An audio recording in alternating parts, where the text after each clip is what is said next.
This is the Friday Rugby Preview on Borders Rugby Radio with Stuart Cameron.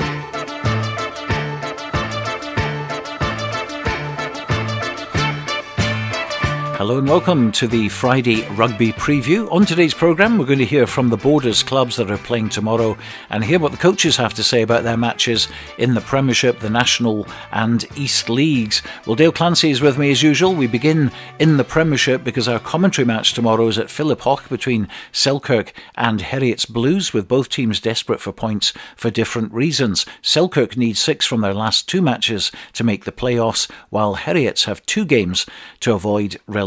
Let's hear first of all from Selkirk head coach Scott White. It's been fairly disjointed over the last kind of month or so, with games on, games off, and it feels like we've never really managed to build any momentum. And we're coming off the back of 2 defeats, so there's been a lot of focus in terms of what we need to do. We've obviously got clear objectives now. Mar have now finished for the season, so they're now 6 points ahead of us, and we've got 2 games left. So we start with Heriot's this weekend at home, which obviously we've got no illusions it's going to be easy given where they are. We were in the exact same position last year in the league in terms of down the bottom, and if anything, you probably fight harder to survive. But as I've said to the boys, it's not every year that we're going to be in a position that we're finishing the top 4. So we've got a clear goal. Saturday we've obviously got to try and win both games, and it starts on Saturday against Heriot's. From the last time we played up at Accies, we welcome back Luke Petty, and hopefully James Head will return to the bench this week. So forwards will be Luke Petty, James Bett, Bruce Riddle. Second rows will be Andrew Cochrane, Callum Turnbull. Back row will be Ross Nixon, Scott McClymont and Andrew McComb, who moved to number 8 in the absence of Monroe, who's obviously away at South Africa. Andrew was obviously excellent up at Edinburgh Accies. Scrum half, we're going to go close between Jack Hamilton and Ethan McVicker at the moment. Standoff Aaron Jackson, 12 Craig Jackson. Cam Easton will be at 12. Josh Welsh will be on one wing, Lachlan Ferguson on the other wing, and Ryan Cottrell will be at fullback. So look, we know the task at hand. We know how hard it's going to be given the fact they've not played in a couple of weeks, but the boys are obviously relishing the challenge. Well, Scott White, you can go and answer that other call now whilst he's at it. Nervous times though, isn't it? The business end in the Premiership. Yeah, I think this is a huge game at the weekend, because you feel that if Selkirk manage to get the points or get some points this weekend, it makes their job against Curry, at Millennium, a little bit more realistic. So in terms of this game, I think it's pivotal to, say they were to lose and get one losing bonus point, to try and go and get the maximum points at Millennium is going to be a huge task, even if they do, like playing away from home. So it's going to be a big game, but these are the sort of big games that we've been relishing it for Selkirk for a long time. They've perhaps not been up towards the top end of the Premiership for a few years now, so they've got the chance of what would be an absolute cracking playoff semi-final against Hoyk if they're able to get it over the line. But Heriot's, they are rooted to the bottom of the table, but they've been deducted those 2 points, and it is really tight, so they have a lot to play for. So by no means they're going to roll over and get their bellies tickled at Philip Hoch. It's going to be a real difficult battle for both sides. So many permutations, as you say. I mean, the most likely scenario is Hoyk beating GHA comfortably, which they should do on paper, with Musselburgh getting something out of their game at Hawks, who have nothing to play for, and whatever Heriot's do in their last 2 games should be good enough to go above GHA. Do you sort of agree with that? Yeah, I do agree with that, but then you start thinking about what could have been for some of these clubs. If you think about going back to Selkirk, that defeat against Musselburgh at home has been a huge result as we stand now, because Musselburgh were able to get themselves with those points off the foot of the table. Selkirk now out of the playoffs, and they're the sort of things that have made the Premiership so interesting this year. Out with Hoyk and to an extent Curry, they've been the 2 standout teams, and you wouldn't argue if they both make it through to the final of the Premiership. But every other team on any other day, they could potentially beat each other, because Heriot's have had some good results against Edinburgh Accies. Earlier on in the season, they were able to pick up a victory in a derby. So you can't really go into the weekend thinking that there's any nailed on results. The one I do agree with is Hoyk, but the other results there, anything can still happen, especially that the Heriot Selkirk game. I think it's going to be a real difficult one to call. And in the past we've seen some crazy results at the end of the season. Yeah, and I don't know how the Super 6 might play in the minds. I think obviously it's got an impact on both teams here. If you think about it, with Scott White going to the Southern Knights, obviously Heriots are hugely affiliated to their Super 6 team.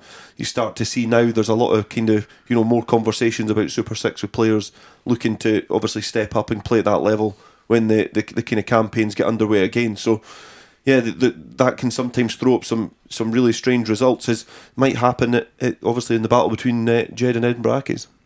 Well, Hawick will be at home again, as we mentioned, to GHA. Matty Douglas knows that a point will be good enough to guarantee ending the 18 matches at the top of the table in the Premiership. But as usual, he'll be taking GHA very seriously. Yeah, a massive game at Mansfield this weekend. We welcome GHA, who are, in terms of perspectives for both clubs, it's a big game. GHA are at the other end of the table. They're in a relegation battle and a dogfight. So look, they need to win on Saturday, so we're under no illusion that we can take this for granted and just turn up and win. After Christmas we had some big performances, and look, we've had a couple of first halves that where we've maybe not quite been where we have been, and the players have identified areas that we can work on that. And look, we're excited to get back onto Mansfield after a week off, and it's a big game for us, as if we win we'll finish top of the table with a game to spare, so that's another massive driver for us as a squad. And again, just building performances into the playoffs in 2 weeks' time. This is the business end. We've worked really hard over the course of the season, and look, for us, the pressure's on us. We get that, we know that, and it's about how we deal with that and how we now perform and back up these league wins. So yeah, look, it'll be a big occasion on Saturday.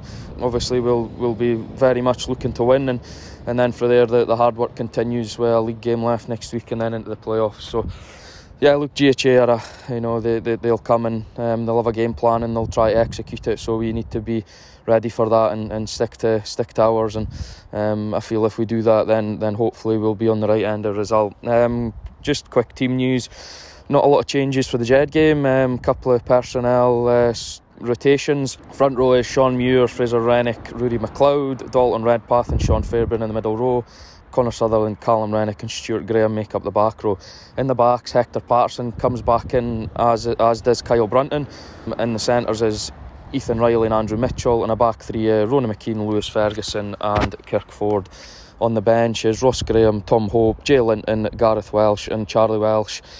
Comes onto the bench. He'll make his Premiership debut this weekend after a great game against Jed a couple of weeks ago, so we're giving him an opportunity in the Premiership this week. So look, again, a competitive squad, and yeah, there's one thing on our mind this weekend, and that's putting in a performance and getting a win.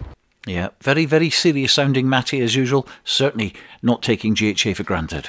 Yeah, I think in terms of his persona as a coach, he's a very focused individual. He takes his role and responsibility as Hawick head coach very seriously.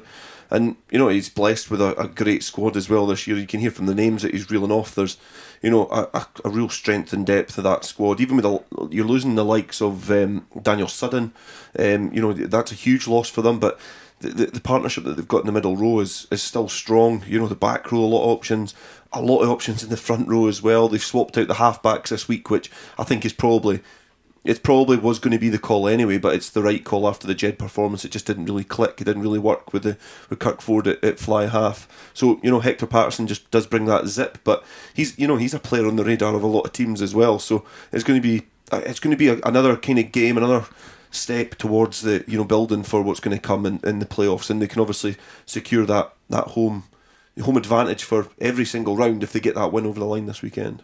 Well, the Will McLaren Shield still in the Mansfield Park trophy cabinet, occasionally popping out for a day trip, but always returning home, and they'll feel lost without it, won't they? So again, another focus. Yeah, it's almost like it. If Hawick are to go on and win the Premiership again and retain that Bill McLaren Shield, it's almost like it's been written in the stars type thing to have that, the story and the history behind it. But they've went on an unbeaten run since obviously the start of the season. They did get that draw against Selkirk, but they've looked, anybody that's kind of came to Mansfield, certainly the games that we've covered, they've looked second best by quite a distance.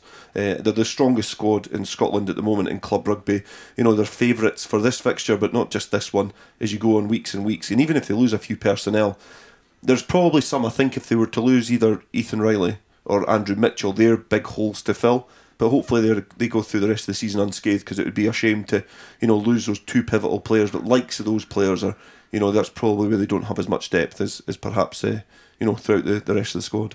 Well, the other match involving a local team tomorrow is Jed Forest against Edinburgh Accies. Two teams that are in a safe place, Accies in the playoffs and the Jed free from relegation worries. So what sort of game can we expect tomorrow at Riverside Park? Well, Jed head coach Andrew Brown gives us his thoughts. Yeah, so this week sees our last game of the league against Edinburgh Accies. Obviously the rearranged game from the frosty weather. We're really looking forward to this game. Everybody's sort of on a high. Everybody's looking forward to finishing on a high and getting a decent result and having most of all enjoying the game. We're looking to play a bit of rugby and finish on a high. Obviously, Edinburgh Accies are pushing quite hard. They're safe at where they're at. They're not dependent on any results or anything like that. So we'll wait to see what they bring. But all the same, we'll focus on us and focus on what we're about. Last few weeks, obviously, results haven't really gone our way, but we competed really well against Hawick to the point whereby it was three quite soft tries, really, which was the difference in the game in the end. But boys enjoyed it. We move on, and Hawick are doing really well, so it's credit to them to where they're at the moment. There's no real changes. John Story starts at loosehead with Finlay Scott, hooker, and Paulo Ferreira at tight head. Matthew Atkinson and Clark Skeldon in the second row. Ben McNeil, Gary Young and Ben Fotheringham in the back row. Lewis Walker continues at 9 and he's doing really well. And Callum Young starts at 10 again. Owen Cranston, Gregor Young in the centres. Mason Cullen at 15 with Robbie Shearer-Gibb and Lewis Elder on the wings. Andrew Sweeney, JB Hind, Harry Meadows, Blake Roth all start on the bench. Really looking forward to the game. And finishing on a high and at Riverside, it should be a good day, and should be some good rugby. Both teams like to throw the ball about and like a high tempo. So hopefully we'll see plenty of ball in play time and some good rugby. High scoring game. Yeah, I think that's what it's lined up to be. As he's just said there, both teams do like to throw the ball around, and that was one of the games last year when Edinburgh Accies were really striving for the playoffs that Jed put on such a great performance at Riverside. So, it's going to be one of those games that Jed will be targeting because, as you say, they're free from relegation, their kind of gloves are off. Edinburgh Accies, they're probably just preparing themselves for the playoffs as well, because they're solid in there. They're not going to be caught in third place. They probably won't be able to get to second place at all. No, they can't with the games that are left. So in terms of 1, 2 and 3 in the playoffs, there's not a lot to play for, but relegation's still there, and obviously fourth position. So this is one of those games that both teams can just go out, play some rugby, enjoy it, and especially for Jed, they can probably bring the curtain down on what has been I think quite a progressive season for them. I think Andrew Brown can be proud of the job that he's done at Jed Forest to really galvanise that squad, brings a lot of young players through as well, and there seems to be, we spoke to Clark Skeldon, there seems to be a good feel good factor at Riverside just now. And Mar, they're already in the clubhouse, using a golfing term. They've played all their 18 games. They just sit and wait now and hope that Selkirk don't get that 6 points to overturn their fourth position. And there's no game for Curry tomorrow either. But the other match is Glasgow Hawks against Musselburgh, and fair play to Musselburgh, as we said earlier, for getting themselves in a position where they could realistically survive for another season. It is going to be an interesting battle. It's either going to be GHA, Musselburgh or Heritates Blues that go down. Yeah, and we've talked about the league structure as well, and I think that's something that makes it really interesting, is the fact that we are entering the last few games of the season and there's still so much to play for. There's a lot of twists and turns that could happen, and this weekend is is going to have a lot of say in terms of how the kind of final weekend for most teams. There's obviously they're indifferent in terms of the games that they've played, but this weekend's going to have a huge say in terms of where teams are going to be playing their rugby, either the rest of this season in the playoffs and next season as well. And of course, with the Premiership starting a week early and it having 10 teams instead of 12, Premiership's nearly done and dusted before the playoffs. But plenty of work to be done in National 1 and 2 and 3, of course, as well. And league leaders Kelso from National 1, they're away at Stirling County this week. Here's Director of Rugby at Kelso, Neil Hennigan. One change from the team that started against Dundee a fortnight ago. Charlie Marshall starts at hooker in place of Hugh Knox, who drops to the bench. And on the replacements, Cammy Brown comes in for Aaron Lunn. Apart from that, there's no changes, so pretty settled side. Stirling are fighting for their lives at the third bottom of the league, and on equal points with Watsonians and GHK, and they're desperate for points, so that'll make it an interesting game when they're on their home patch. They've had some pretty good results, obviously notably beating Melrose earlier in the season.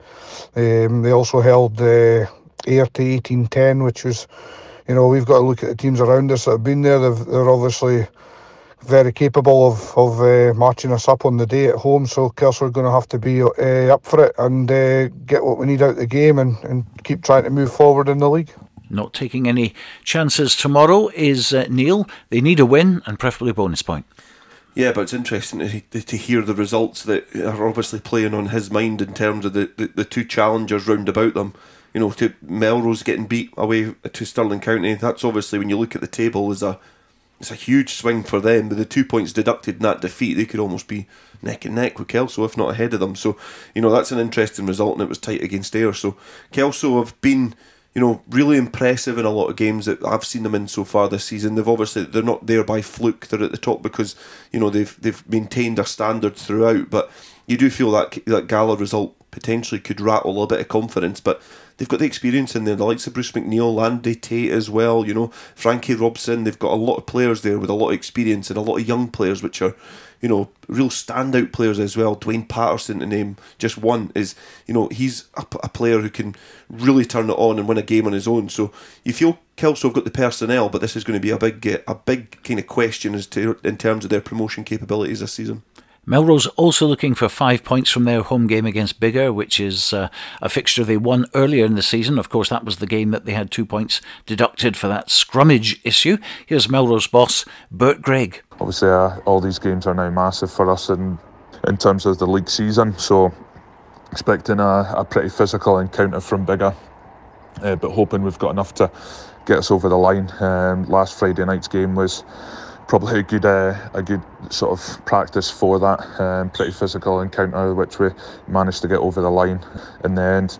A few changes to the team. Angus Runciman misses out due to an injury, so we see Ross McConnell returning to the side. Ben Weir drops to the bench, and Ben McLean comes in to start at number 8 after recovering from an injury. Rolly Brett keeps the 12 shirt after impressing in his first game in 14 months last week. And Connor Spence likewise comes in on the wing after impressing off the bench versus Peebles, and Bruce Colvin returns to his familiar position of 9. So yeah, all in all, looking forward to what will be a very competitive game of rugby on Saturday. Biggar, always stuffy, always physical. Melrose in need of a good performance, despite the fact that they are managing to get over the line to grab the vital points. But as Struan Hutchison said to us after the Peebles game last week, they need to really up their performances for the rest of the season. Yeah, but there's probably no better team in that league to, be in a position to do that, because Melrose have been there and done it. Maybe not in this division, but they've got a lot of players that have won at the highest level. They've won everything pretty much there is in the game. So they certainly have the characters in the changing room that will be able to drag the younger players through, and the younger players will be wanting to stamp their little bit of history on it as well, because they'll know that what it means to represent Melrose. That's coming from a Peebles guy. But Melrose have always been, in my time playing, the standout team in the Borders. It just with the restructure of rugby, they find themselves in National 1. But certainly they're in a good position to get themselves back into the hunt. A lot of big games still to come in this division, but they do need to bring a little bit more continuity and a little bit more solidity to their performances. Because even the one against Peebles, the victory against Peebles, they got over the line in a really difficult evening. It was challenging conditions, but they should have been beaten them by a clear 15-20 points at least. But what happened was Peebles played really, really well and cut out their strengths. Melrose couldn't cope with it, and it became a bit of a dogfight. And it was a great game to watch, but Melrose will be aware of that and know that they need to up their performance levels. It was interesting as well, because as we know, the Border League has had pools of Premiership teams and pools of National 1 teams. In the National 1, where they don't have assistant referees and they just have touch judges, for this one, because it was a one-off game, they actually had 2 assistant referees and a referee, which meant the big decision, which was called by the assistant referee for Donald Crawford getting that last try, wouldn't have been made in normal circumstances if it was a National 1 game. Yeah, and I just think now we should probably just award the points to Peebles then, and we'll get that first victory over Melrose. But I was just giving a smile on your face. Yeah, that's just it, and I think that's the difference. That kind of echoes what I was saying previously. Melrose have done it. They know how to be streetwise. They know how to play the game. A Peebles guy said to me afterwards that they weren't used to playing with touch, and that's a point that they say they're not used to being in that environment. They've not been there for a few years, so it's something that played in Melrose' favour on that occasion, and they managed to keep Peebles away from getting that one victory. But by the by, that's Melrose, and Melrose are in the hunt for National 1, so they'll be wanting to put in a good performance and pick up the win. And it was atrocious conditions, and I have to say the handling was really, really good. There was a lot of running rugby on Friday night. Yeah, this has turned into a little bit of a plaudits for the Peebles Melrose game, but it was horrible conditions. It was windy, it was really, really wet, it was relentless rain. The first time there's been rainfall in Peebles for about 7 years, but it was relentless, and the skill level of both teams was really good. I thought defensively Peebles were excellent. They cut off the 13 channel. They were rushing up and really stopping that outside option, which Melrose like to do. Melrose like to play it really wide and stretch teams. They like to go one way and then go the other. They just weren't able to do that against Peebles. And I think the rain and the clatchy conditions did help Peebles, but it doesn't really matter. At the end of the day, you play at the conditions. The squads both have the same objective to win, and Melrose just managed to go over the line. But it was a great game.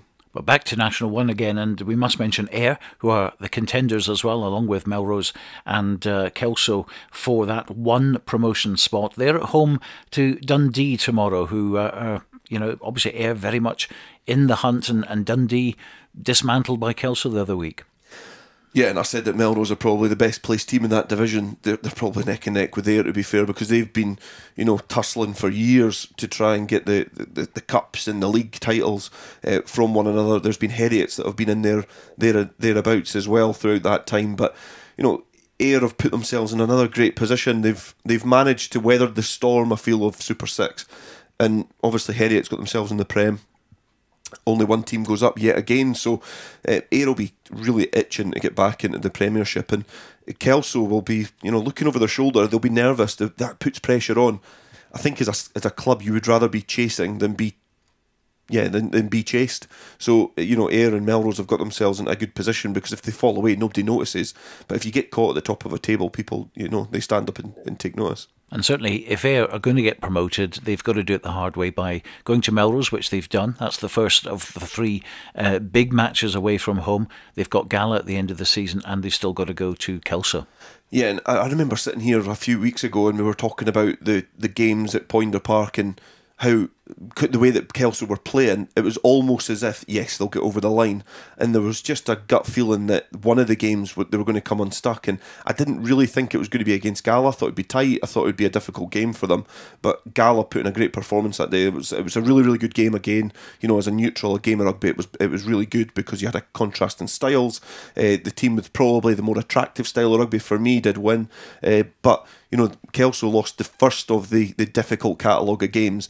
They still got two to come, and that could really change the season. That could make it from being the early pace setters to all of a sudden they could finish third. So it's going to be interesting. And it's still 8 weeks away. I know, there's still a long way to go in this league as opposed to the Premiership, which is kind of almost coming to an end. But yeah, it's that's the nature of club rugby. You've got to ride a little bit of luck at times. Sometimes the weather might not be favourable. You might get injuries, but it's a marathon, and all those three teams have still got a lot to play for, and I think they'll all fancy their chances as well. I don't think anybody will think they're second favourites at the moment. Well, Gala play at home against Highland at Netherdale, and as we hear now from player coach Ewan Dodds, they need to right a few wrongs from their match at Highland earlier in the season when Highland won. Highland make the long trip to Netherdale, where we look to try and build on the momentum that we've gained over the last couple of weeks, where we've put in some pretty good performances. We know that we can't rest on our laurels, and although we played well against Glasgow Hawks last time out, we unfortunately never got the result, so we know that we need to improve again. When we travelled up to Highland earlier on in the season, we put in a very average performance, so we look to right some wrongs for that day and kickstart our league campaign for the rest of the season. We've made it pretty clear as a group that we feel that we can go unbeaten for the rest of the season, but that's only talking. It's time to go out and put it into action on Saturday. We've got a pretty settled squad. Hopefully we'll have a couple of guys returning from injury, and the team will be released either tonight or tomorrow. Gala targeting a winning end to the season, and no reason why they can't do that as well. Plenty of rugby left in that division.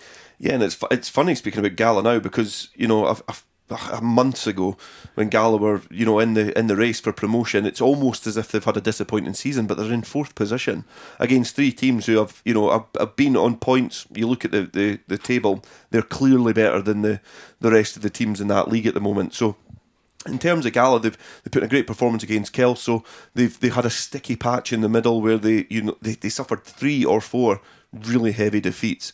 You know, 3 definitely come to mind. The one against Ayr, the one against Melrose, and Watsonians was a heavy defeat as well. So, you know, they're all big games where that's probably what's undone them this season.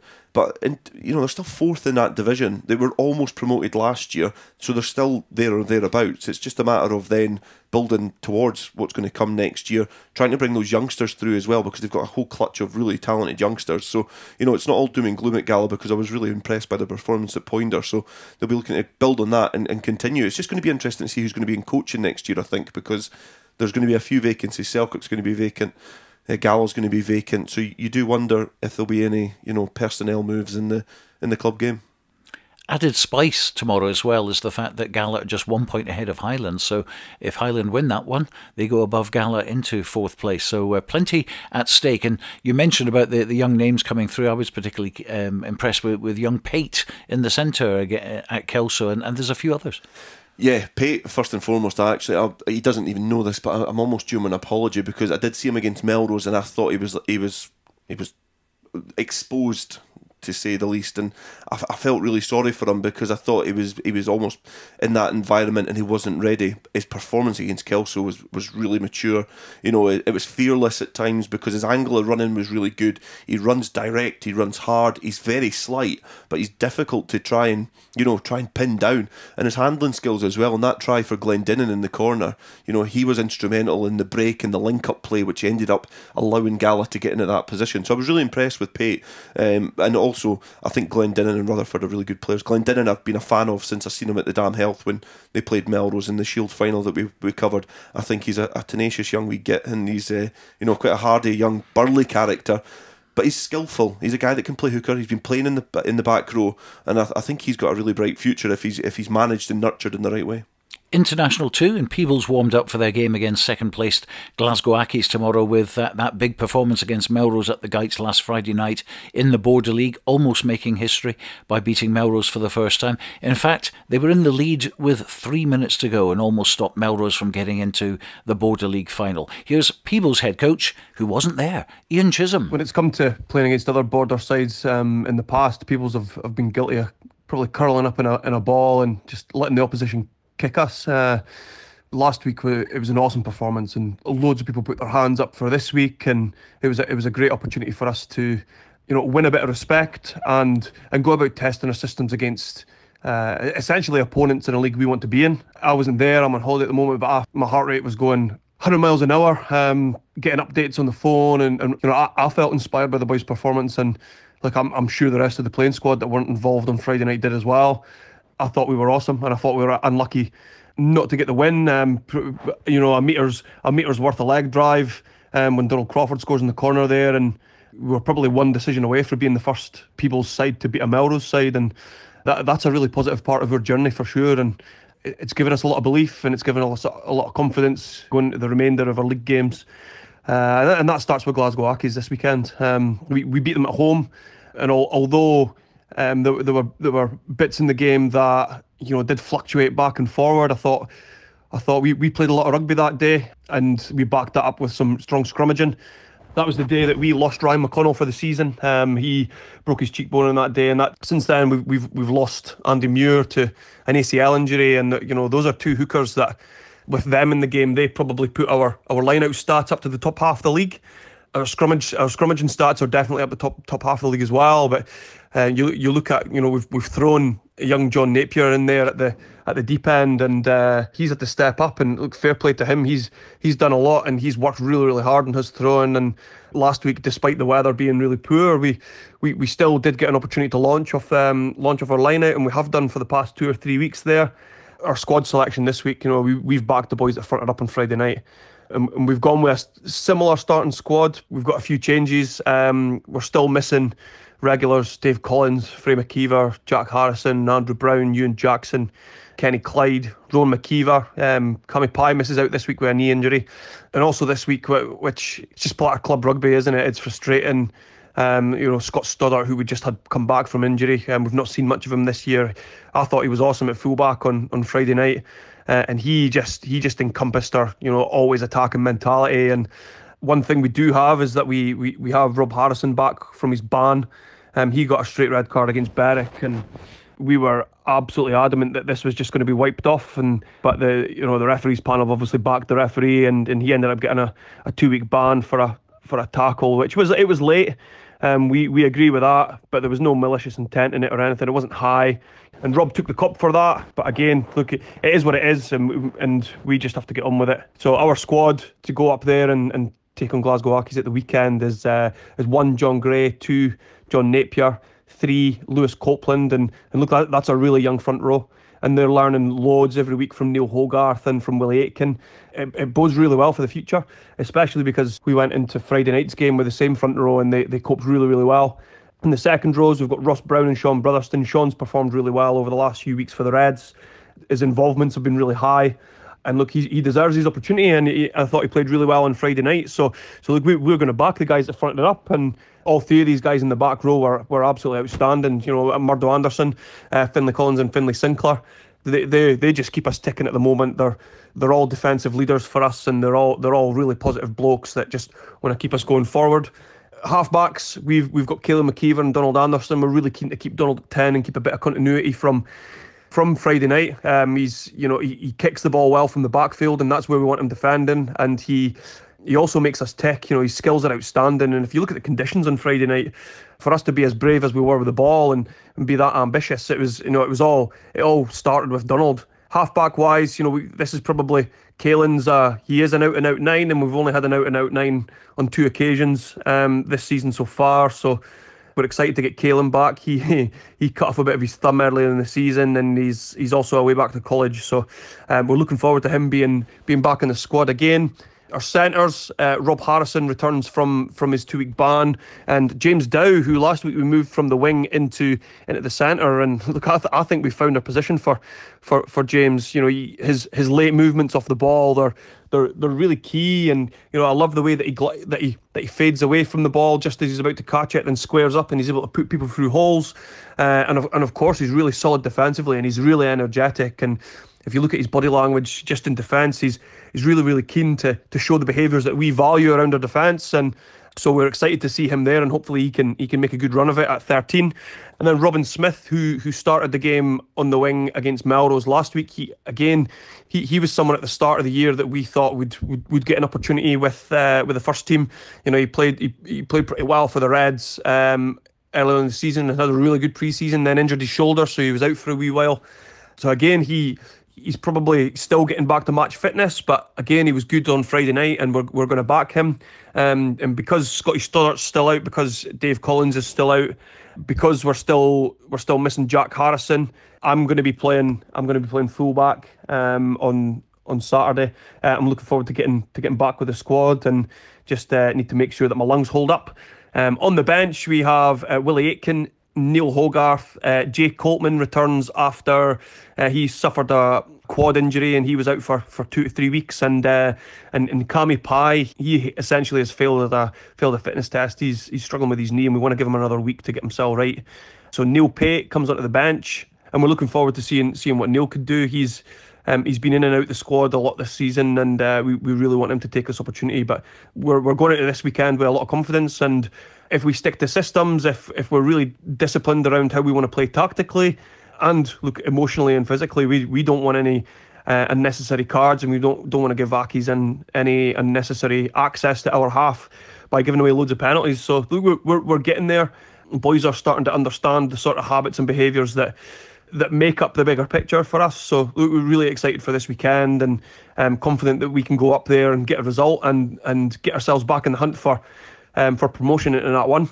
And it's interesting you mentioned that, because a couple of weeks ago he more or less conceded promotion's not, that's beyond them now, and now it's kind of back on the table. Yeah, I think that they've almost given themselves a little bit of a lifeline, and especially with the result this weekend, it does squeeze the gap slightly, but it doesn't really close it. There's 3 teams above them that have got more than one victory away. Like they would have to win a couple and hope that they slip up, and to want that from 3 teams is quite a big ask, but it at least gives them a target. And off the back of their performance, then they do go into this with confidence. I do feel a bit sorry for Ian Chisholm, because he's praised every single member of that squad, and then he's listed himself as 4th choice fullback. So he's it just shows you the kind of confidence he does have in that squad. And to name the front row especially, there's a lot of players in there that get plaudits or have had plaudits over the years, that I would still praise very highly. But the front row that played against Melrose on Friday night put in a great shift, and it's great to see them back this weekend, because they've got the likes of Aitken and Hogarth on the bench that have a lot of experience. But the squad's been utilised well, so hopefully people can put in a performance and put a bit of pressure on Accies, Newton, Stuart and Falkirk at the top of the table. Berwick have a golden opportunity to get 5 much-needed points in National 2 in their bid to avoid the 5-team drop zone. They play second-bottom club Cartha Queen's Park at Scremiston tomorrow, and the head coach is Colin Young. This weekend at Berwick we host Cartha Queen's Park. Due to the absenteeism of Nathan Melrose and Alex Orr, who's unavailable this weekend, we welcome back Jack Webster, who's been off with an Achilles injury. So our captain returns, Ryan Wilson will move into the front row, and Ewan Thompson moves into the second row with James Graven in the back row. We'll be hoping for a nice calm day where we'll be able to play some rugby and effectively put our game plan, what we've been working on this weekend at training, into play. We went up to Cartha earlier on in the season and we managed to come away with 5 points from there. So if the boys knuckle down, do the basics well, we should be looking for another victory. But we won't take anything for granted. Cartha's been playing pretty well of late. I don't think they travel that well, but we'll be looking forward to the game. Berwick have certainly been sensational at home this season, very competitive, and should be really too strong for Cartha, but they need to be focused on this one particularly, because they've got some tough matches still to play, and they're not the best of travellers, with the exception of their match against Peebles a couple of weeks ago. Yeah, I think a border derby is almost a different equation completely, but Berwick are really strong at home, and they've put themselves in a good position with their first venture back into this league after their promotion. So, but then it's a difficult one, because they've had some sticky performances against the teams that are towards the foot of that league, and Peebles had that as well. Against the likes of Boroughmuir, they found it really tough. Hamilton they found it tough against as well. But 4 or 5 points, I think even just getting the win for Berwick would give them a lot of confidence, give them vital points, because if you want to have a look at the tables, 5 teams go down from this division, and that is a huge chunk of this league. Berwick currently in 6th, but there's a little clutch of teams just on the kind of mid-30 points, which is a precarious position to be in, because 3 teams are pretty much cut away, but there's another 2 teams from pretty much Preston Lodge, Lastway, Dumfries, Berwick and Kirkcaldy that can be dragged into it. So Berwick will be hoping to get a win, because it would be a kind of nailed-on win on paper, but you don't get it on paper. You need to make sure you get the points in the bank. So a big performance for Berwick this weekend at home. And Kirkcaldy have 2 games in hand, I think, on practically everybody. Yeah, but then that comes back to you need the points on paper, and I think it's great to look. I'm an Arsenal fan, so I'm not looking at points in hand for anything. But games in hand, sorry, because you need to get the wins. And Kirkcaldy, yes, you've got games in hand, but have they got 2 games in hand against Newton Stewart or Glasgow Accies, or do they have to travel, or is it going to be on a rearranged weekend when there's a wedding? We just don't know. So you'd rather have the points on the board and not worry about the games in hand. So Berwick just need to worry about themselves, and it'll take care of the rest. Into the East Leagues, and Duns host Ross High in Division 1, while Hoyt Lindeen are away to Dalkeith in the 2nd Division. Here's the Lindeens, Gary Alexander. Our trip to Kings Park in Dalkeith will be a toughie for the Lindeen this Saturday. Our squad is really stretched at the moment, as it was a fortnight ago when we went up to Livingston. We managed to get 2 or 3 boys to pull on the jersey for the first time this season. The team put in a great performance, although they eventually went down 43-7. However, we did pick up a number of injuries up at Livingston on top of those that we already had, and that stretched the squad even further. So I think it's got to be a tough all day in Dalkeith. And the brutal reality is it's more a case of fulfilling the fixture than anything else this weekend. That's kind of where we're at towards the end of what's been a real hard season for us. So Dalkeith away and Langham away the following week to finish off. But hopefully we'll make it up the road to Dalkeith and have a good day out, never mind what happens on the field. Gary Alexander. In East 3, Earlston are the only local side with a game tomorrow. It's a toughy one as well for them, at home to top of the table Edinburgh Northern. Meanwhile, on Sunday, the Kelso ladies team are at home in the National Shield competition, taking on Broughton.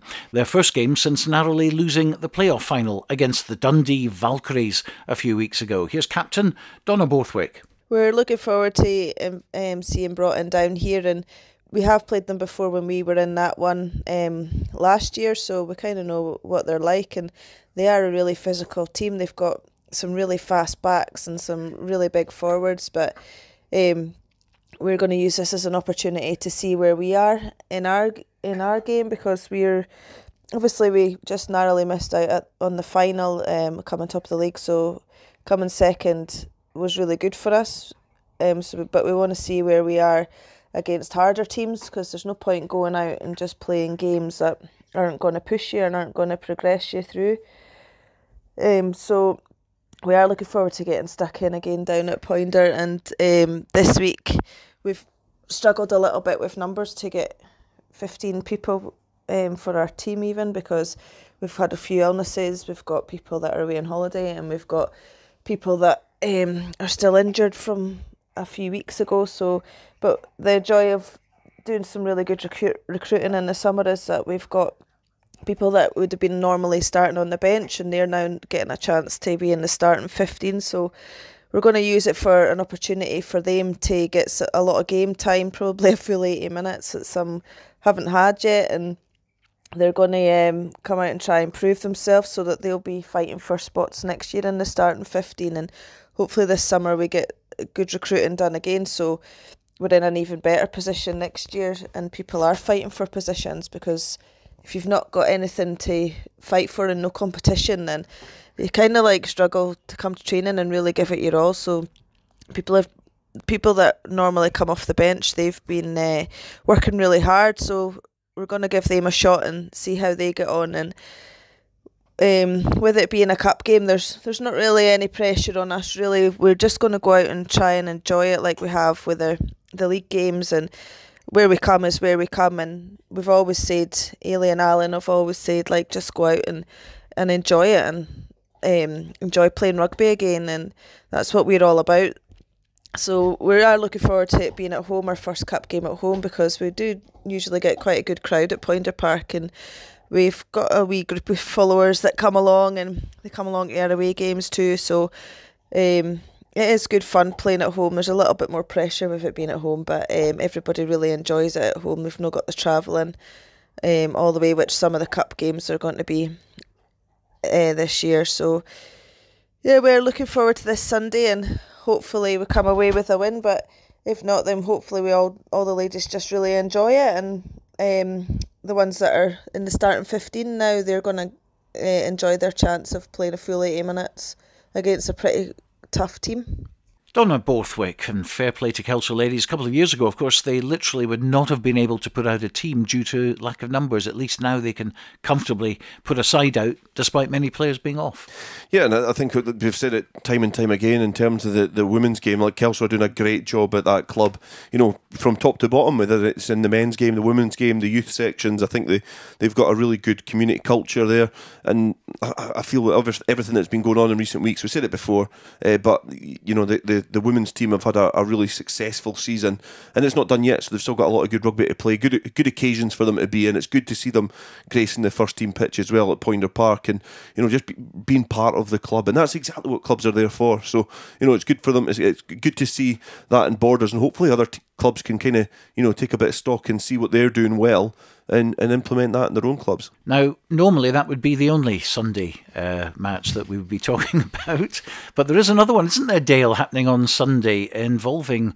a former Scottish international, Nicky Walker, coming out of retirement to go on the pitch here, and someone else, I'm just going through the names here, and Dale Clancy is on the list. Can you explain? Yeah, I've been asked to play in the Clan game at Mansfield Park. So at the moment, I actually don't really know too much about what I'm going to be doing. I'm assuming that I'm on the bench in some description. But Nicky Walker, somebody been in touch with him about joining in, and obviously Clan Rugby's a very inclusive game, so it's open to all abilities to give them an opportunity to play rugby. And it's I was speaking to Neil Clark. He was the gentleman who eventually got me to play because I'm away this weekend and I'm coming back to play, because he said he's had so much joy out of it. He played a long time. He's played Scotland age grade. He played for Peebles through their successful years and some of their less successful years. But he says Clan Rugby has been some of the most enjoyable rugby he's ever been involved in. So I'm looking forward to it. I'm hoping I'm on the bench. I'm hoping I don't have to run out too much. But yeah, it'll be a good experience to get the boots. I think I've still got a pair of boots, but it'll be good to get a run out and enjoy chucking a rugby ball about with some guys at the weekend. Well, we certainly look forward to that. So no commentary for you on Saturday, but people can go and watch you play. Well, I don't think people won't be rushing out to watch me play. They never have. So, but yeah, it'll be good, and it would be great if people did go down and support it on Sunday. Well, that's just about it for today. We're here tomorrow at 2:00 for Borders Rugby Special. Selkirk against Heriots Blues is our featured commentary with Bruce Miller and Scott Tomlinson. Hope you can join us for that. But we also have a number of reporters on the ground at various games, so we'll keep you up to date with all the score updates throughout Scotland on what should be a very exciting day's rugby. Thanks for listening tonight, and from Dale and I, bye for now.